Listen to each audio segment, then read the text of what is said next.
Halo sahabat, kembali lagi bertemu dengan saya Fajri. Kita akan berdiskusi mengenai penerapan prinsip-prinsip GCG di Indonesia, di mana kita juga masih memiliki ada masalah terkait dengan penerapan GCG. Kita tahu bahwa GCG sudah berjalan selama lebih dari 2 dekade di Indonesia, tapi kita lihat secara umum praktik-praktik bad corporate governance itu masih cukup tinggi. Nah, kita akan coba berdiskusi sebenarnya apa sih yang menjadi persoalan, ya apa sih yang menjadi permasalahan dalam penerapan implementasi GCG di Indonesia. Kita coba lihat, ya saya coba share satu artikel, ya satu makalah terkait dengan permasalahan penerapan GCG. Kita lihat, kita semua sepakat bahwa good corporate governance itu diperlukan. Kita bisa tanyakan kepada orang-orang di dalam suatu korporasi, di dalam lembaga, sebenarnya GCG itu perlu tidak? Pada waktu saya menjadi konsultan selama 15 tahun terakhir ini terkait dengan penerapan GCG, kita tanyakan kepada internal perusahaan, kita tanyakan kepada karyawan, sebenarnya Anda perlu atau tidak penerapan GCG ini? Mereka menjawab, iya Pak, perlu Pak. Tetapi ternyata masih ada hal-hal yang memang praktik-praktik yang menyimpang dari ketentuan corporate governance. Ya, saya punya ada Gio begitu ya. Apabila perusahaan dikelola dengan baik dan amanah berdasarkan prinsip-prinsip GCG, maka hasilnya adalah perusahaan yang efisien, kompetitif, sustainable growth, high return, dan optimum value. Tujuannya apa? Tujuannya adalah kita ingin membuat semua stakeholders itu happy. Pelanggan mendapatkan kualitas yang terbaik, pemegang saham mendapatkan imbal jasa atau return yang terbaik dari harga sahamnya, kemudian juga masyarakat mendapatkan benefit dari perusahaan, kemudian juga pemasok.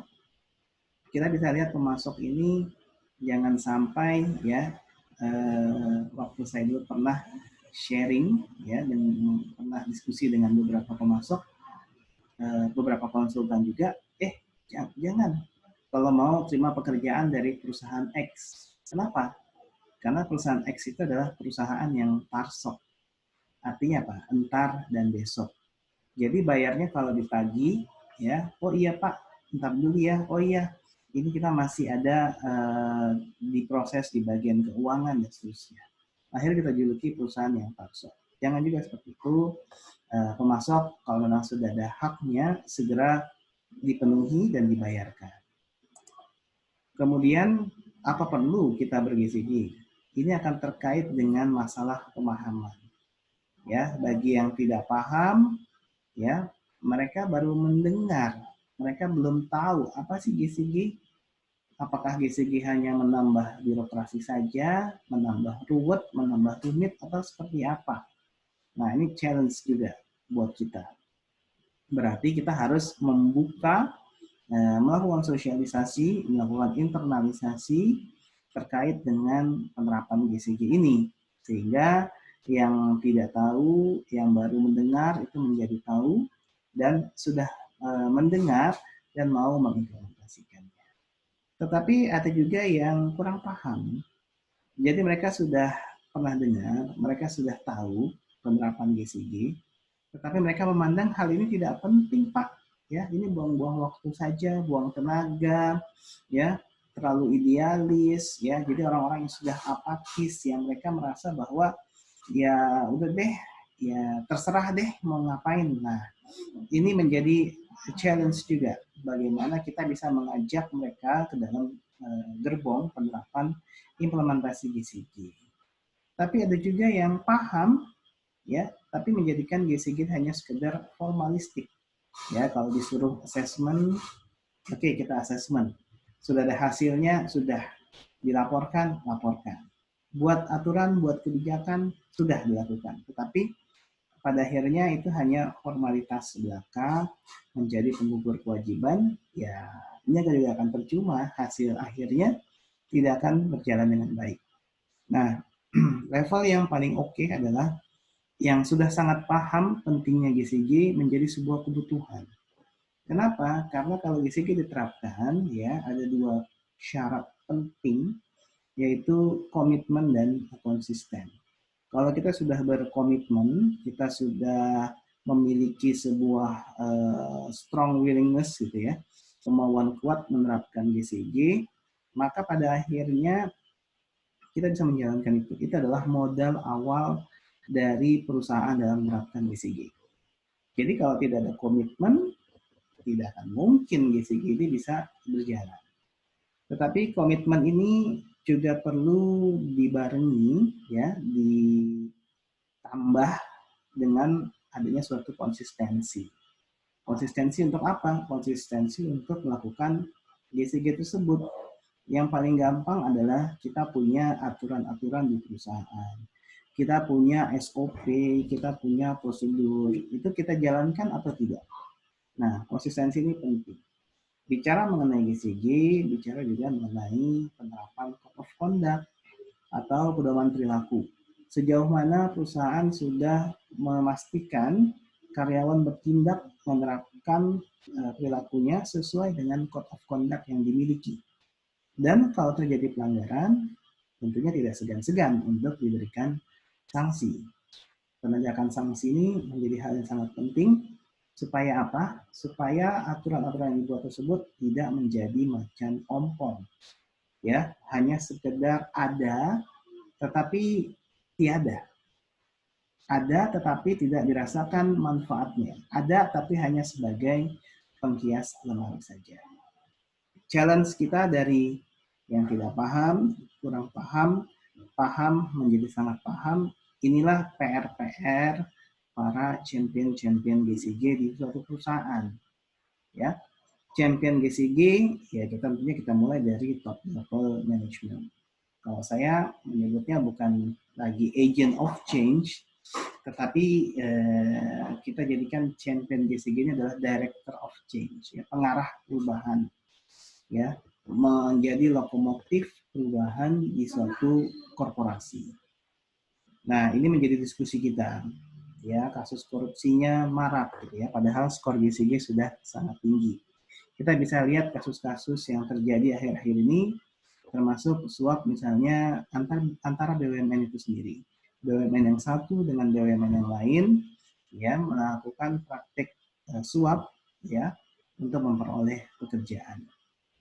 Padahal kalau kita cek skor asesmen GCG-nya sangat tinggi. Nah, ini bagaimana nih? Apakah ini menjadi termasuk kategori orang yang paham tetapi menjadikan GCG sebagai formalistik? Wallahu alam juga, ya. Challenge berikutnya juga adalah laporan whistleblowing system. Di semua perusahaan saya lihat saat ini sudah memfasilitasi adanya whistleblowing system atau sistem pelaporan pelanggaran.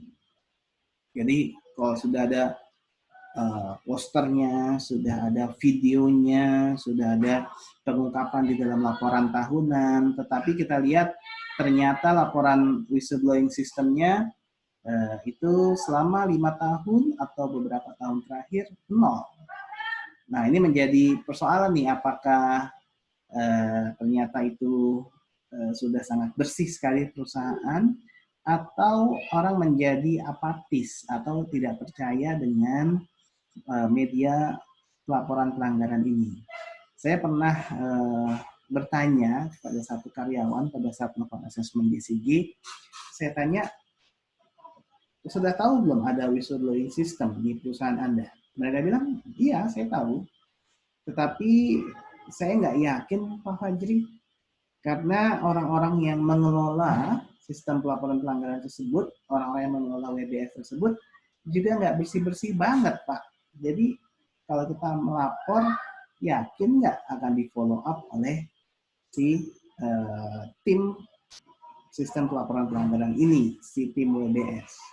Atau mereka merasa bahwa you sendiri nggak bersih, jadi bagaimana you mau menerapkan whistleblowing system, bagaimana you mau membersihkan. Nah, ini challenge juga di suatu korporasi.